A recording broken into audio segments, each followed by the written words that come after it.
Ukraine पर हो रहे खूनी हमलों को देखते हुए पूरा नेटो हैरान है। यूरोप में खौफ है। नेटो और यूरोप को लग रहा है कि रूस की तेल रिफाइनरियों पर यूक्रेन के तूफानी हमलों के बाद पुतिन के हौसले पस्त हो जाएंगे।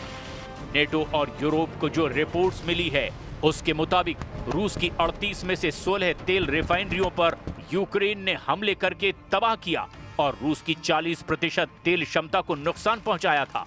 लेकिन हैरानी की बात तो यह है कि रूस ने यूक्रेन पर क्रूज और बैलिस्टिक मिसाइलों से ऐसी बारिश की कि देखते ही देखते यूक्रेन के 13 शहरों में अंधेरा छा चुका है।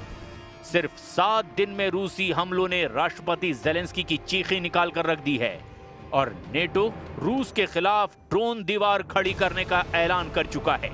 हम सबसे पहले आपको ये दिखाते हैं कि रूस और यूक्रेन ने एक दूसरे को पिछले 72 घंटे में कितना और कहां-कहां नुकसान पहुंचाया।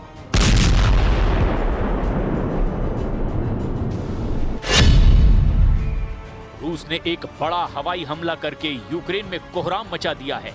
रिपोर्ट के मुताबिक पिछली रात यूक्रेन के लीव और जापोरेजिया पर 140 ड्रोन और 23 मिसाइलों से हमले किए गए।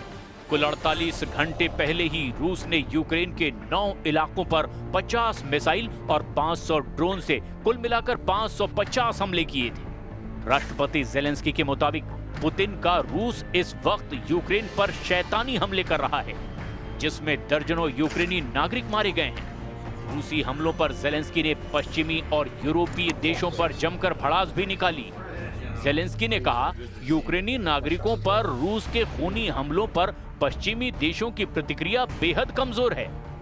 रूसी हमलों के खिलाफ पश्चिमी देशों ने एक भी सख्त और निर्णायक प्रतिक्रिया नहीं दी है।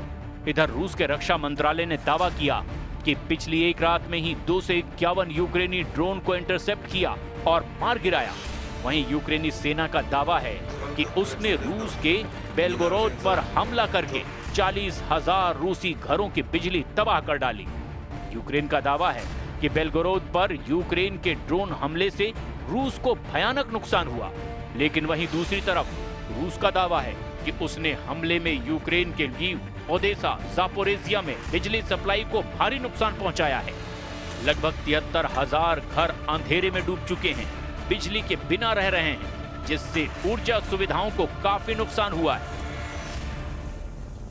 Повний удар.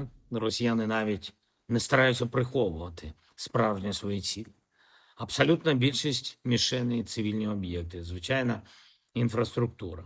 Це енергетика, цивільні підприємства, склади, причому саме склади з цивільними товарами. Також це наша логістика.